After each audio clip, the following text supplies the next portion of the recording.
Olá, meu nome é Rodrigo Senra.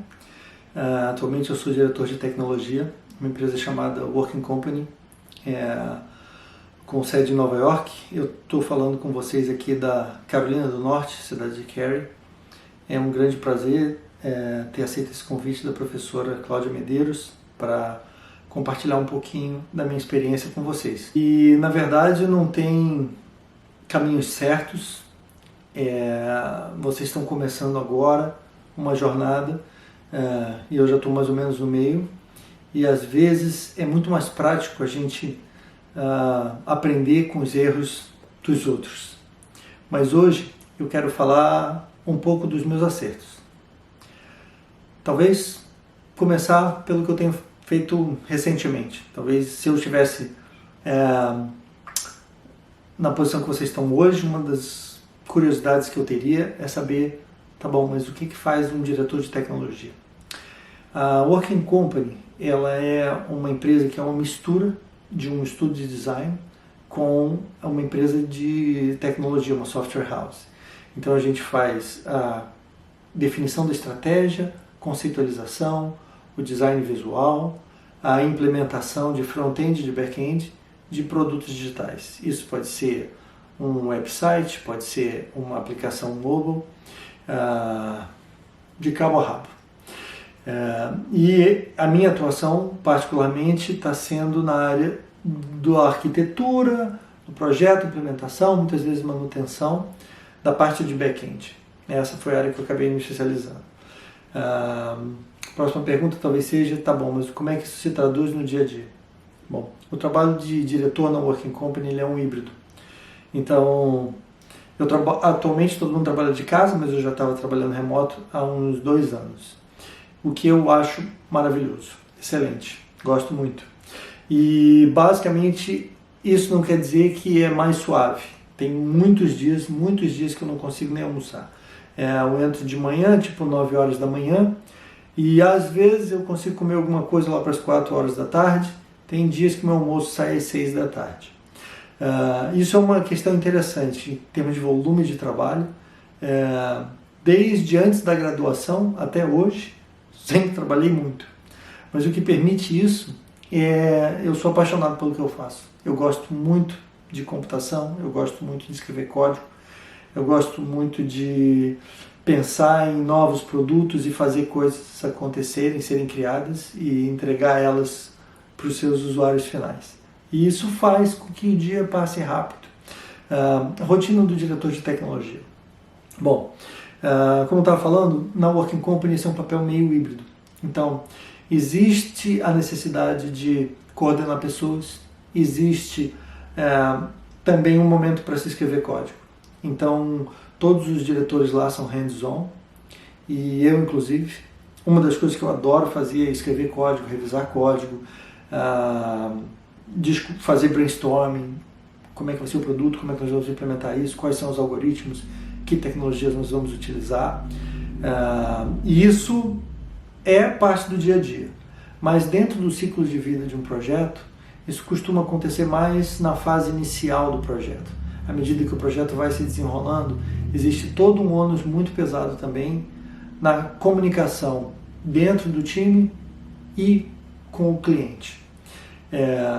E a comunicação é uma coisa que você exercita um pouco dentro da faculdade, mas fora no mundo real, se não for o fator principal, está entre os 3 fatores mais importantes que você precisa se desenvolver para você ser bem sucedido.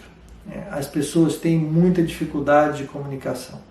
A comunicação, a linguagem humana, é um meio muito ruidoso. Existe a sua intenção, a gente tenta traduzir essa intenção em palavras, existe o que o outro escuta, e a mensagem que você passou, no fundo, é o que ele entendeu, não o que você achou que você disse.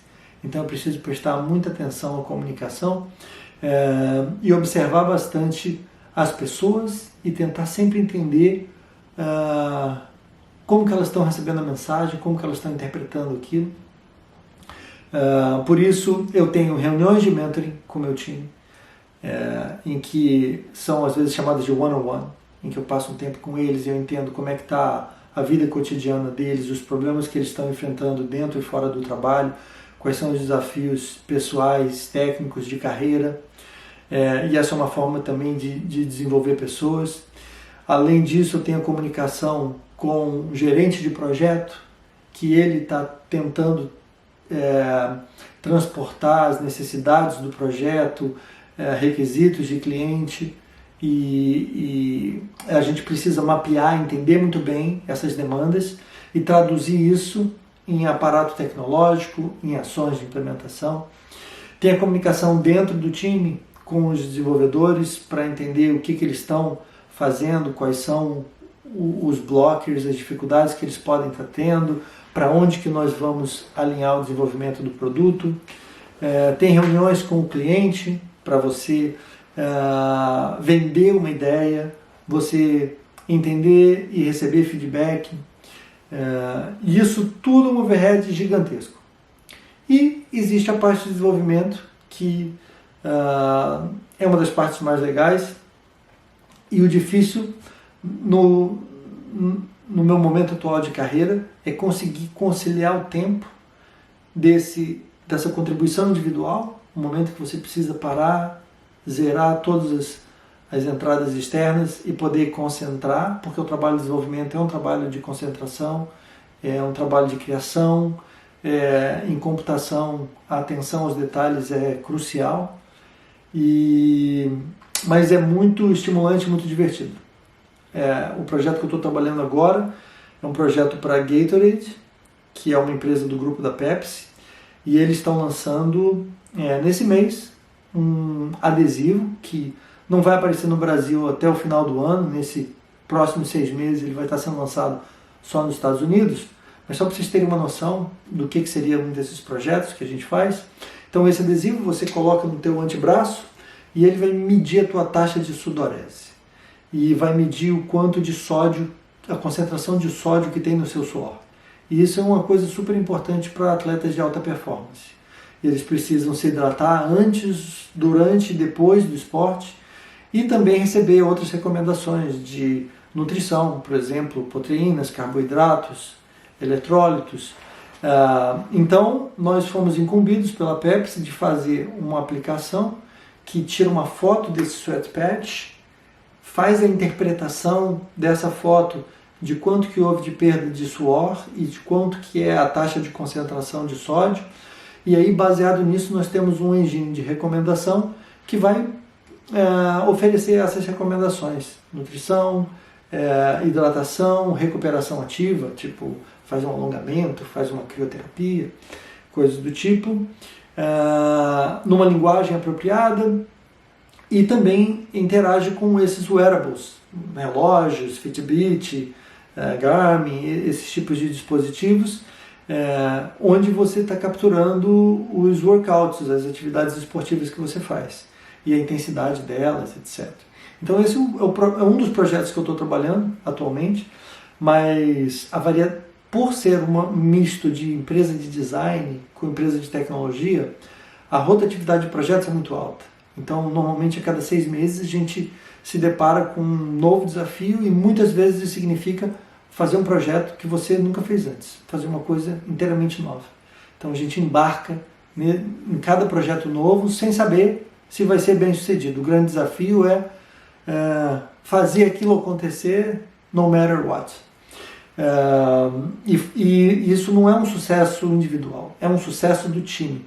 Então, um dos papéis do diretor não é ele vencer, é ele garantir que o time vai vencer junto, coletivamente. Onde o time é ele, os desenvolvedores, os designers, os gerentes de projeto, o próprio cliente. É todo mundo junto. Mas esse momento que eu cheguei aqui é um momento muito confortável para mim, porque essa natureza híbrida da minha atuação, ela casa como uma luva para o que eu gosto de fazer, que é comunicar com pessoas, ajudar a desenvolver pessoas, ajudar outras pessoas, e ao mesmo tempo eu mesmo produzir conteúdo.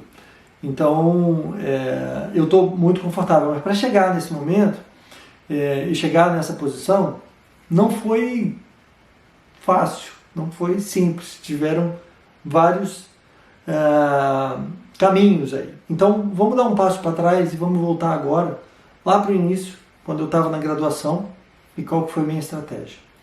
Então, agora voltando no tempo, estou eu na palestra para alunos iniciantes em 1992 da turma de Engenharia de Computação, e a professora Cláudia Medeiros está falando para todos nós, e ela disse, que eu nunca esqueci: vocês podiam ser os melhores alunos nas escolas que vocês estavam, certamente os melhores das suas turmas, para vocês estarem todos aqui. Mas agora olhem para os lados, e agora vocês estão todos no mesmo nível. E isso, ao mesmo tempo, foi muito excitante, estimulante, porque no mesmo lugar você estava encontrando pessoas que tinham interesses parecidos, tinham uma capacidade intelectual parecida, que te desafiavam, que tinham uma bagagem cultural muito interessante, que complementava com as coisas que você trazia, mas ao mesmo tempo trouxe um teor muito grande de competitividade. Uma forma da gente se provar de que agora que nós estamos entre os melhores, será que nós vamos conseguir continuar a ficar entre os melhores? E eu acho que esse é um dos aspectos mais ricos que tem dentro da Unicamp, porque o vestibular dela é muito concorrido e ele atua como um filtro, e ele faz essa destilação e coloca essas mentes e corações todos juntos no mesmo lugar. Em termos de desenvolvimento, foi incrível para mim e me preparou para tudo que veio depois. Uma das estratégias pessoais que eu tive, porque eu sabia que eu não era nenhum gênio, apesar de que quando eu olhava para os lados, vários dos meus amigos eu considerava gênios. Então eu falei, a minha estratégia vai ser trabalhar muito. Então o que eu fiz? Eu me engajei sempre em mais atividades que eu podia, e eu tentava ficar no meu limite, dentro, claro, de um equilíbrio de saúde. Então, eu fazia mais ou menos 40 créditos por semana, o que é bastante, é muito tempo em sala de aula, sem mencionar os projetos, que vocês devem estar carecas de saber, ou carecas porque cortaram o cabelo de vocês, assim que vocês passaram no vestibular. Mas, além dos projetos, além das aulas, eu procurei me engajar em iniciação científica. Então, participei junto com a professora Cláudia Balsa do grupo de iniciação científica dela, eram mais ou menos uns 7 alunos que ela tinha. Na época, estava se explorando sistemas de informação geográfica e o casamento disso com bancos de dados. A gente testou, eu me lembro, um sistema do exército americano chamado GRASS, que era uma série de bibliotecas para manipulação de imagens. Depois disso, um banco de dados francês chamado O2. Mas como o grupo da Cláudia era muito grande e tinham muitos alunos bons, eu fiquei estimulado a procurar trilhar caminhos que ainda não tinham sido trilhados. Então eu acabei migrando para fazer uma iniciação científica na engenharia biomédica. Amei. A gente estava estudando com a professora Vera Maura um projeto de entendimento de epilepsia no cérebro de ratos, que na verdade eram emulados por circuitos elétricos. Só que logo eu percebi que o investimento de tempo para aprender ciência da computação e neurologia ia ser muito pesado para alguém que estava no segundo ano de engenharia. Então eu resolvi deixar a engenharia biomédica de lado um pouquinho e focar mais a minha atenção só em computação. Aí eu mudei para uma outra iniciação científica no laboratório eHand, que fazia coisas muito interessantes na época, Undelete for Unix, Lego Shell, e inclusive uma proposta de um novo compilador chamado CM, C modular e polimórfico, que era o concorrente do compilador recém-lançado pelo Bjarne Stroustrup de C++. O compilador do Bjarne foi o vencedor dessa corrida, mas o que eu aprendi com o C modular e polimórfico foi bem interessante, trabalhar com o desenvolvimento de compilador. Depois, além disso, de me engajar em iniciação científica, fora desse contexto, eu sempre procurei também fazer atividades extracurriculares. Então, quando eu saía da Unicamp, eu voltava para Campinas, e aí eu sempre tinha cursava um curso de línguas. Então, eu fiz cultura inglesa durante uns 10 anos, até chegar lá ao último estágio da cultura inglesa, em que eles te dão um certificado que pode ser professor de inglês. Depois disso eu me inscrevi em francês, fiz 2 anos e meio de francês, Depois disso eu me inscrevi num curso de espanhol e fiz mais 2 anos e meio de espanhol. Porque eu sabia que esse conhecimento de línguas, ele ia ser um diferencial competitivo para mim mais tarde, realmente foi. E à medida que eu fui mudando na minha trajetória profissional, eu fui encontrando oportunidades de alavancar esse conhecimento de línguas. Mesmo dentro da Unicamp, já foi uma vantagem. Quando eu terminei a minha graduação, no último ano de faculdade, ainda na graduação, um dos professores da Unicamp me convidou para trabalhar com ele, Oswaldo Franzin. Ele tinha uma empresa mundialmente desconhecida, chamada GPR Sistemas, que eram mais ou menos 5 funcionários, 2 sócios e 3 desenvolvedores. E o meu primeiro trabalho na GPR Sistemas, em 1996, foi migrar os device drivers escritos em DOS e Unix para a recém-lançada plataforma chamada Windows 95. Compilar um device driver levava 30 minutos, enquanto ele compilava eu ficava estudando o livro para aprender o que mais que eu deveria fazer. Isso foi muito interessante porque a GPR criou para mim um ambiente muito rico, foi uma espécie de um berçário profissional, porque ela era uma empresa pequena, desde o início eu entrei como estagiário, mas desde esse momento eu tive muita autonomia em processo decisório, eu pude conhecer o ciclo de desenvolvimento de software de cabo a rabo, desde conceitualização, o pitch para o cliente, eu ia com meus chefes em reuniões, com o vice-presidente, com o board de diretores, e eu estava ali já um garoto novo, com 21 anos, mas observando, entendendo, aprendendo, às vezes falando um pouquinho, e fiquei na GPR por 11 anos, sem basicamente ter promoção. A GPR não tinha uma estrutura de cargos, ela era uma empresa com 5 funcionários, não tinha para onde você crescer, era eu e os donos. Mas essa autonomia e a diversidade de projetos, porque o que aconteceu com a GPR foi que ela cresceu suprindo uma necessidade da rede de computadores da época chamada X25, mas que logo foi substituída pela internet, e com a queda do X25 a empresa teve que se reinventar, e nessa reinvenção a gente começou a fazer todo tipo de projeto, monitoramento de redes, caçada de pornografia em intranet, gerenciamento de enlaces de satélite, emulação do PC Telex, portal de ensaios clínicos para a Organização Mundial de Saúde, bibliotecas digitais, sistemas de gestão de conteúdo, todo tipo de coisa aparecia por lá, então ele tinha essa coisa do generalista. E ela acabou orientando a minha carreira para ser esse generalista. E nesse meio tempo aconteceu um fenômeno muito interessante. Eu fiz uma negociação na GPR de ter flexibilidade para trabalhar a tempo parcial lá e poder continuar minha carreira acadêmica. E isso foi um outro diferencial competitivo para mim, porque assim que acabou a minha graduação, eu fui efetivado de estagiário como empregado da GPR, mas eu garanti um tempo parcial para continuar a minha formação acadêmica na Unicamp, e eu emendei o mestrado logo em seguida. No mestrado eu estava participando do grupo professor Luiz Eduardo Buzago, do lendário Alexandre Oliva, que hoje trabalha na Red Hat, já há muitos anos na verdade, mas a gente começou a explorar a reflexão computacional e essa acabou sendo a minha dissertação de mestrado. Quando eu acabei o mestrado, eu parti para dar aula na PUC, então eu conversei com o meu ex-professor Ricardo Panaim, professor da Unicamp, mas então diretor de engenharia de computação na PUC, e falei para ele: professor Panaim, eu estou a fim de dar umas aulas, o que o senhor tem para mim aí? Isso em dezembro. Ele falou: que matérias que você está interessado em lecionar? Eu falei: qualquer coisa, o que você tiver aí eu encaro. E aí, no ano seguinte, em 2002, o professor Panaim me ligou e falou o seguinte: olha, semana que vem estão começando as aulas, está interessado em dar um curso de análise de algoritmos? Eu falei: vamos. E como foi esse anúncio foi com uma semana antes de começar as aulas, eu tive que preparar o curso a cada semana antes, né, de ministrar essas aulas.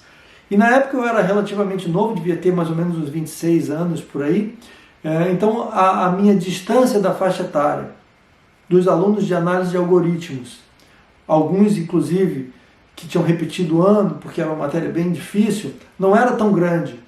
Então no primeiro dia de aula, inclusive, eu sentei nas carteiras junto com os alunos esperando os alunos entrarem, sem me identificar como professor, só para ouvir o que eles comentavam e etc. E aí, num determinado momento, eu levantei e fui para frente da sala e me identifiquei como professor, e eles acharam que era trote.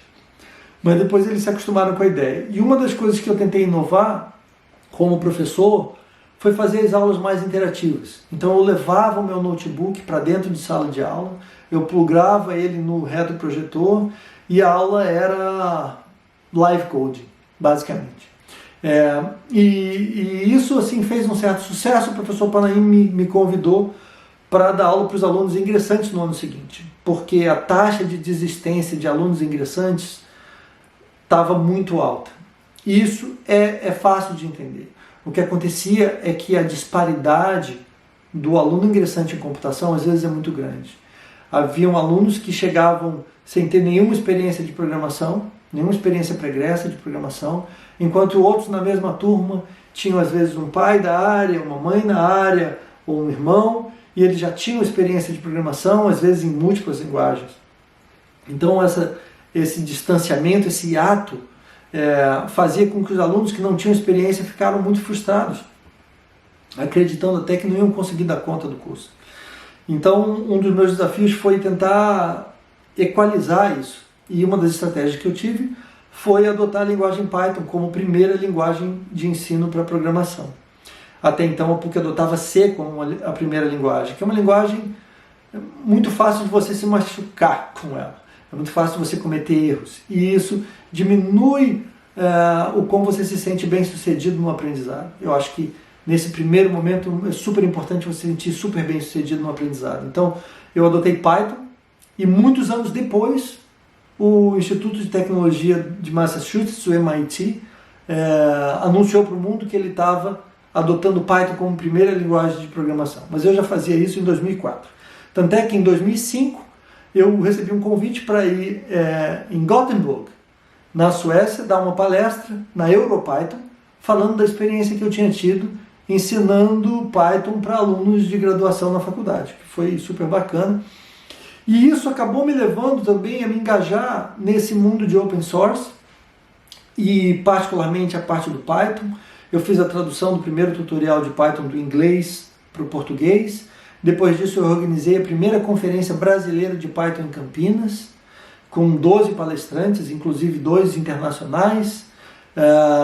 E isso aumentou a minha rede de contatos e acabou que ao longo dos anos eu ministrei mais de 100 palestras no Brasil inteiro, de Manaus, Tocantins, Nordeste, até Caxias do Sul, literalmente no Brasil inteiro. E isso levou mais ou menos uns 10 anos. Foi uma experiência muito rica. Eu ajudei a fundar a Associação Python Brasil, e foi quase que uma carreira em paralelo. E chegou um momento que essa interação no mundo open source começou a reverter frutos para a própria empresa que eu trabalhava, para a GPR. Mas quando completou mais ou menos 11 anos de casa na GPR, o meu chefe me chamou para ser sócio. Mas ser sócio na GPR significava 4% do controle acionário da empresa.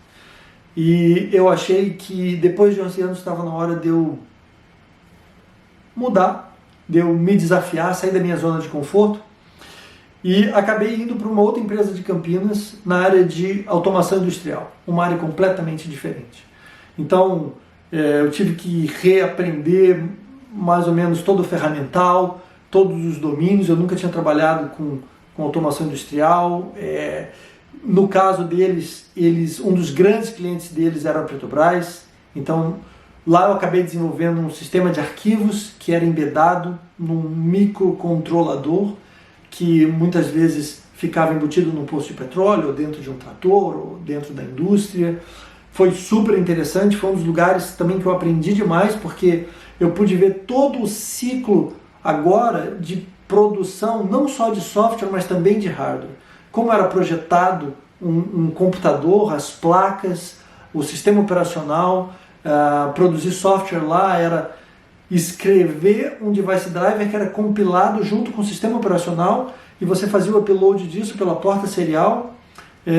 E se eu precisava fazer teste, eu precisava arrancar um pedaço do sistema operacional para caber o meu código de teste. Depois de uns 6 anos trabalhando na HI Tecnologia, eu recebi um convite para ir para a Globo.com. E aí a minha carreira se acelerou bastante. A Globo.com sempre atraiu muitos talentos e gerava para mim a oportunidade de fazer um software que ia ter um alcance de público muito maior do que tudo que eu já tinha feito anteriormente. Então eu topei imediatamente, me mudei de Campinas para o Rio de Janeiro com a minha esposa e aí começamos uma vida lá. E na Globo.com tiveram novos desafios. Então da GPR, que era uma empresa de 5 pessoas, eu fui para a HI, que era uma empresa de 35 pessoas, daí para Globo.com, uma empresa de 150 desenvolvedores e uma empresa extremamente politizada. Então eu brinco que lá foi onde eu aprendi a fazer o Game of Thrones. Existiam vários grupos e cada grupo competia por supremacia, então teve um meta-aprendizado muito grande e no que tange a computação eu estava trabalhando no grupo de web semântica, que eu já tinha algum lastro da minha época de Unicamp, e isso me ajudou a desenvolver esse grupo. A gente desenvolvia APIs, nós fizemos vários projetos e de lá, depois de 2 anos na Globo.com, eu acabei recebendo um convite para ir trabalhar num centro de pesquisa, uma coisa que eu nunca tinha feito antes. Um dos colegas da Globo.com já trabalhava nesse centro de pesquisa, que estava sendo dirigido pela professora Karen Breisman, e eu resolvi ir. E aí eu fui para esse centro de pesquisa e me tornei cientista de dados. E aí foi outra guinada na minha carreira, como cientista de dados. Python era a tecnologia fundamental, então eu cheguei, muita gente diz que o Data Scientist é um unicórnio, eu cheguei nesse caminho do unicórnio pelo lado da ciência da computação. Alguns chegam pelo lado da matemática, outros chegam pelo lado da estatística, outros chegam pelo lado do negócio, mas eu cheguei por esse lado de engenharia de dados, com background do grupo de bancos de dados da professora Cláudia, com background da Unicamp, mas com toda essa diversidade de experiência em desenvolvimento de produto. E os meus colegas cientistas, lá, muitos deles só tinham um perfil acadêmico. E aí o meu diferencial nesse grupo foi treinar meus colegas cientistas para não só entenderem o ferramental, que era Python, Pandas, Scikit-learn e todo o ecossistema em volta do Python, mas também como desenvolver produtos, porque o timing dentro da indústria é muito diferente do timing no mundo acadêmico. É muito mais ágil. E lá a gente estava trabalhando, esse centro de pesquisa foi criado para desenvolver coisas para a Petrobras. Nós trabalhamos num sistema de logística que controlava mais de 3.000 produtos da Petrobras, que abasteciam as plataformas, 70 plataformas de petróleo no Rio de Janeiro. Trabalhamos diretamente com os pesquisadores do SEMPES, mas foi mais ou menos a época que começaram os grandes escândalos junto com o PT, e o que aconteceu foi que um centro criado especificamente para trabalhar na área de petróleo, em face a esses escândalos, teve que se reinventar e procurar atuar em outras áreas. Isso levou a gente a ir para o México, fazer proposta para a TV americana, a televisão mexicana chamada Televisa, de um sistema de como criar novelas como se elas fossem House of Cards, como criar uma novela mexicana de sucesso, baseado em pegar um diretor de sucesso, os atores de sucesso, um plot de sucesso e mexer esses ingredientes. Então, esse foi um projeto que eu fui com um colega para o México. Nós ficamos uma semana no México desenvolvendo isso para a TV mexicana. Outros projetos interessantes foram, por exemplo, para a empresa Águia Branca, aí no Brasil, de fazer uma otimização do motorista de ônibus intermunicipal para ele gastar menos combustível.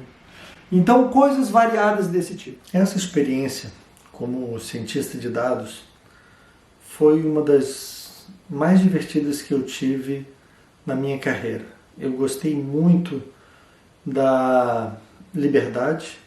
Eu gostei muito de usar tudo que eu aprendi em ciência da computação, matemática e um componente de criatividade como ferramental para você, numa situação de detetive, usar esse ferramental na procura de pistas e na construção de soluções para resolver problemas. Então eu dei para vocês o exemplo da Televisa, eu dei para vocês o exemplo da Águia Branca, mas teve N outros elementos e projetos desafiantes. Só para citar um outro exemplo, uma empresa de telefonia celular, e ela pediu para a gente fazer uma análise de sentimento de tweets do Twitter, e ao analisar essa coletânea de tweets, nós podemos identificar tópicos, dentro desses tópicos identificar a polaridade positiva ou negativa, e isso acabou levando a todo um segundo trabalho de detecção de falhas de antenas, porque várias pessoas numa mesma região geográfica estavam reclamando de um mesmo problema, então as falhas não eram nos seus dispositivos individuais e pessoais, mas muito provavelmente numa unidade de retransmissão, como uma antena, por exemplo. Então, esse trabalho foi muito, muito desafiante, muito interessante. Mas, depois de 2 anos como cientista de dados na EMC, chegou o momento que a EMC começou a ser comprada pela Dell. E toda vez que uma grande corporação compra outra, é um momento de muita insegurança. Você nunca vai saber se depois da aquisição, se a corporação vai manter o staff, se ela vai manter as estruturas, se ela vai mudar na organização de pessoal. E coincidentemente, nesse mesmo período, um conhecido meu, nas minhas épocas de palestras de Python, me convidou para trabalhar na empresa dele, a Working Company. E isso significaria sair do Rio de Janeiro, me mudar para Nova York, que é a sede da empresa ali em Nova York. E eu topei. Eu viajei para Nova York para fazer uma série de entrevistas. E esse foi um caso bastante interessante, porque eu estava num processo de entrevistas ainda, então eu não queria anunciar no trabalho que isso estava acontecendo. Então eu tirei uma semana de férias. Eu viajei para Nova York, passei essa semana de férias em Nova York, voltei de Nova York no sábado, teve um atraso de voo, eu só cheguei no Rio de Janeiro no domingo. Eu entrava muito cedo na EMC, o nosso horário de entrada era das 7 às 4, era um horário deslocado para evitar o horário de rush. Então eu saía da minha casa às 6 horas da manhã, eu acordava às 5 então. Então eu tinha acabado de chegar de um voo de Nova York, eu dormi algumas horas só, e quando eu acordei, fui para o trabalho, cheguei no trabalho, o pessoal me falou: Rodrigo, pintou aí um projeto no México, você precisa ir para o México hoje às 4 horas da tarde. E aí eu voltei para casa, me arrumei, fui para o aeroporto de novo, viajei para Houston, no Texas, e do Texas eu fui para o México. E aí eu passei uma semana inteira trabalhando no México. Então, às vezes, essas coisas acontecem. Acabou culminando que eu aceitei a proposta de trabalho para a Working Company e me mudei com a minha esposa na época, grávida, para Nova York. E aí a gente fecha o ciclo, né? Que eu cheguei na posição que eu estou hoje, eu fui contratado na Working Company já para a posição de diretor de tecnologia. Na época eu não sabia exatamente o que isso significava. E acabei me engajando numa série de projetos. Eu já comentei o do Gatorade com vocês, mas eu trabalhei também no projeto da Virgin America, em que foi desenvolvido uma aplicação de celular para fazer agendamento de compra de passagens. Eu trabalhei para uma startup de café da costa oeste americana chamada Philz Coffee, onde nós inventamos um sistema de agendamento em que você agenda o horário que você vai pegar o seu café. Então você reserva um período de 5 minutos em que o barista vai estar dedicado a fazer o café para você. Então, quando você chega na loja, o café ainda está quentinho. E você já pagou, você simplesmente chega no balcão, pega o seu café com o seu nome e vai embora. E isso solucionou para eles um problema de filas de 2 horas de espera para se pedir um café. Então, esses são só alguns exemplos. Para a gente poder chegar e finalizar, um outro aspecto que eu comentei menos, eu falei do mestrado, mas eu não comentei ainda do doutorado que eu fiz com a professora Cláudia. Logo depois que eu terminei o mestrado, eu ainda estava trabalhando na GPR, e eu decidi continuar e emendar o doutorado e dar continuidade à carreira acadêmica em paralelo à minha carreira profissional. E uma das razões é porque eu sempre gostei muito desse contato com a academia, de sempre estar estudando coisas novas, de sempre estar tentando olhar para uma perspectiva diferente, de sempre estar sintonizado com o que está acontecendo. E essa é uma das riquezas muito grandes da academia. Ela tem essa liberdade intelectual que a indústria nem sempre proporciona, por conta do horizonte com o qual você precisa fazer entregas.